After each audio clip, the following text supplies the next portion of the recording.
Hello, today we are going to study about SCF, that is highest common factor.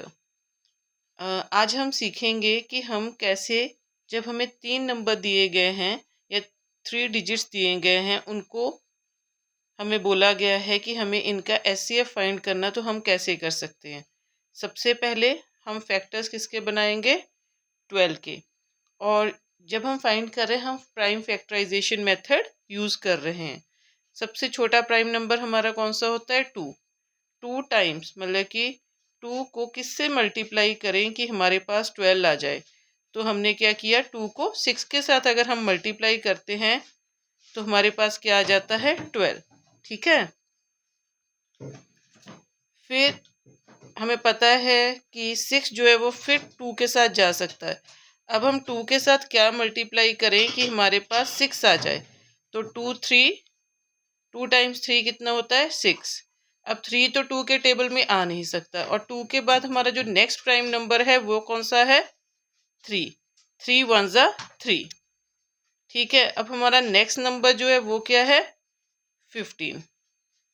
2 के table में 15 तो आता नहीं है, 3 के टेबल में आता है, और 3 क्या है, prime number. 3 times what is 15।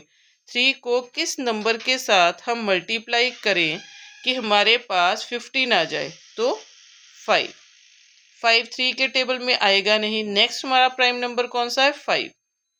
5 को अगर हम 1 के साथ मल्टीप्लाई करते हैं तो हमें क्या मिलता है, 5। तो हमारा 5 वन ज़ा 5। ठीक है। अब हमारा जो नेक्स्ट नंबर है वो क्या है, 21। हमें पता है 2 के टेबल में 21 आता नहीं है। फिर 3 के टेबल में 3 7 ज़ा 21। 7 खुद प्राइम नंबर है, तो ये तो मल्टीप्लाई सिर्फ 1 के साथ ही होगा। सो हमारे 12 के फैक्टर क्या बने, 2 इंटू 2 इंटू 3।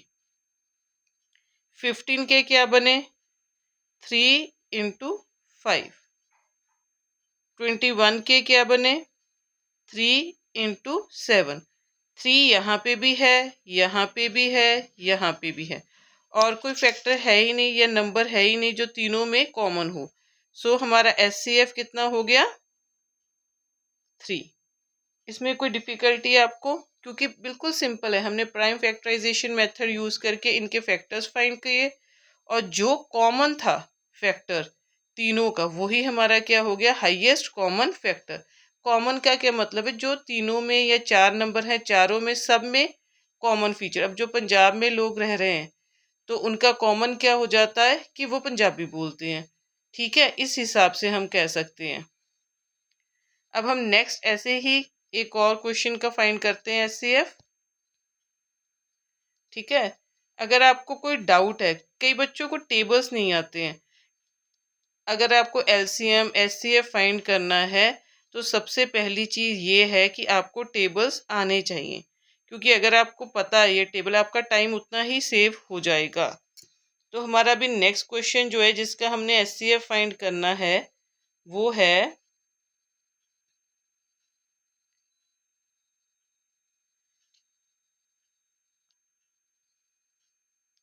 Question number 2। 17 ये एक प्राइम नंबर है, 23 ये भी एक प्राइम नंबर है, और 29 ये भी क्या है, एक प्राइम फैक्टर है, प्राइम नंबर है। तो 17 के क्या बनेंगे, हमें पता है प्राइम नंबर जो होता है अपने टेबल में जाता है या 1 के टेबल में। ठीक है। तो 23 वन ज़ा 23, और किसी टेबल में ये तीनों नंबर आते ही नहीं है। तो 29 वन ज़ा। अब 17 के फैक्टर्स क्या बने, 17, चलो हम ऐसे लिख लेते हैं ना,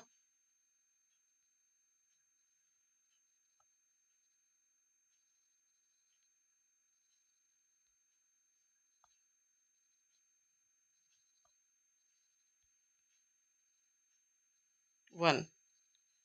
23 के लिए भी हम लिख लेते हैं 23 इंटू 1। 29 के लिए भी हम लिख लेते हैं 29 इंटू 1। तो हमारा SCF यहाँ पे क्या आ गया, 1। ठीक है। अब देखो ऐसे हो जाता है, तो आपको जो बेसिक नॉलेज है ना नंबर्स की, वो होनी चाहिए। अब यहाँ पे बेसिक नॉलेज आपको क्या चाहिए थी कि आपको पता होना चाहिए प्राइम नंबर कौन से हैं, और वो बात आपको कब पता होती है, जब आपको टेबल्स आते हैं। एक और क्वेश्चन हम कर लेते हैं।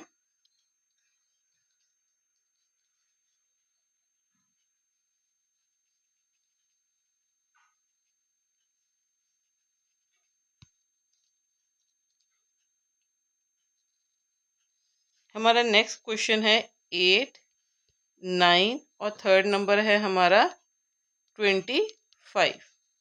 ठीक है, 8, 2 को किसके साथ मल्टीप्लाई करें, 8 आए, 2 इंटू 4 इक्वल्स टू 8। अब हमें 4 चाहिए। 2 के टेबल में 4 कहाँ पे आता है, 2 2 ज़ा 4, और 2 के टेबल में 2 कहाँ पे आता है, 1 पे। ठीक है, अगर आप देखो 2 4 ज़ा 8, ठीक है, 2 2 ज़ा 4, 2 1 ज़ा 2, इस हिसाब से आ जाते होते। इसी तरह से हम 9 का बनाएंगे। 3 3 इंटू 3 9, 3 1 ज़ा 3। ठीक है, 25 के, अब हमें पता है 25 किसके टेबल में आता है, 5। 5 टाइम्स 5 इक्वल्स टू 25, और 5 खुद के इसके टेबल में आएगा, 5 1 ज़ा 5। तो हमारे 8 के जो हैं वो क्या बन गए, फैक्टर्स 2 इंटू 2 इंटू 2। 9 के क्या बन गए, 3 इंटू 3। 25 के क्या बन गए, 5 इंटू 5। तो हमारा यहाँ पे एचसीएफ भी क्या हो जाएगा, 1 ही हो जाएगा, क्योंकि हम इसको ऐसे ब्रॉड कर लेते हैं, क्योंकि कॉमन तो कोई आया ही नहीं। तो हमारा यहाँ पे क्या हो गया, एचसीएफ 1 हो गया। ठीक है, जो हमारा नेक्स्ट टॉपिक है वो है एलसीएम, कि हम एलसीएम कैसे फाइंड कर सकते हैं। हमारे पास वही सेम नंबर हैं, 12, 15 एंड 21। अब इसका जो एलसीएम है वो हम कैसे फाइंड करेंगे, हम इन तीनों को इकट्ठे ले लेते हैं। ठीक है, फिर ये सोचो कोई नंबर है जिसमें 12 भी आता हो, 15 भी और 21 भी। 3 ले लेते हैं। 3 4 ज़ा 12, 3 5 ज़ा 15, 3 7 ज़ा 21। अब छोटा प्राइम नंबर 2 है, 2 टाइम्स 2 4 हो गया, 5 जाएगा नहीं तो इसे ऐसे ही लिख लेंगे। फिर 2 के टेबल में 2 1 ज़ा 2, 5 ऐसे ही आ जाएगा, 7 भी ऐसे ही आ जाएगा। फिर हमने 5 लिया, ये 1 ऐसे प्रोसीड हो जाएगा, 5 1 ज़ा 5, 7 यहाँ पे ऐसे ही रह जाएगा। फिर हम करेंगे 7 के साथ, 7 1 7 1 1, मतलब कि 1 आ जाएगा यहाँ पे। तो हमारा एलसीएम क्या हो जाएगा, सिंपली हम इन नंबर्स को मल्टीप्लाई कर देंगे। ठीक है, क्या आ गया एलसीएम हमारा, 3 इंटू 2 इंटू 2 इंटू 5 इंटू 7। ठीक है, अब एक बात जो आपके दिमाग में रहनी चाहिए वो है कि जब आप फैक्टर्स बनाते हो तो आप उनको मल्टीप्लाई नहीं करते हो, लेकिन जब आप एलसीएम लेते हो तो जो हमारे ये फैक्टर्स बने हैं इनको हम मल्टीप्लाई करते हैं।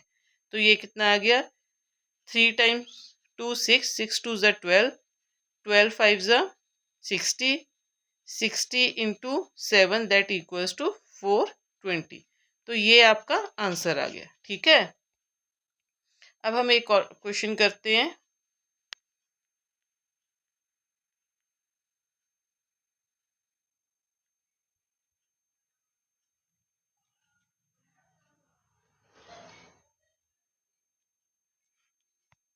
तो हमारा नेक्स्ट क्वेश्चन है जिसका हमने एलसीएम फाइंड करना है, 17, 23 और 29।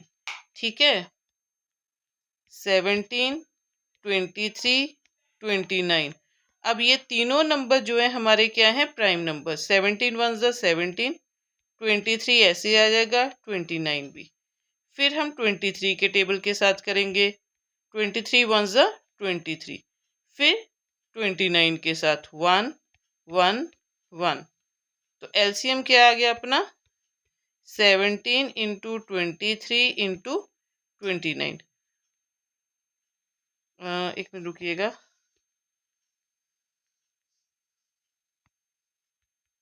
17 इंटू 23 इंटू 29। जब हम तीनों नंबर्स को मल्टीप्लाई करेंगे तो हमारे पास आंसर आ जाएगा 11,339। ठीक है, ये हमारा एलसीएम आ गया। हमने सिंपली क्या किया, जो हमारे फैक्टर्स थे उनको मल्टीप्लाई कर दिया। अब हमारा जो नेक्स्ट क्वेश्चन है वो है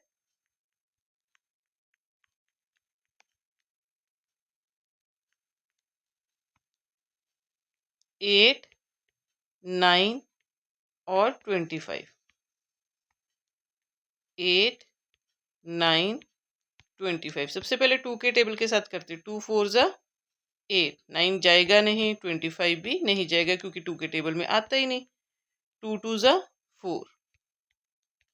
फिर वही बात, 9 और 25 2 के टेबल में आते नहीं। 2 1 ज़ा 2, 9 ऐसे ही आ जाएगा, 25 भी।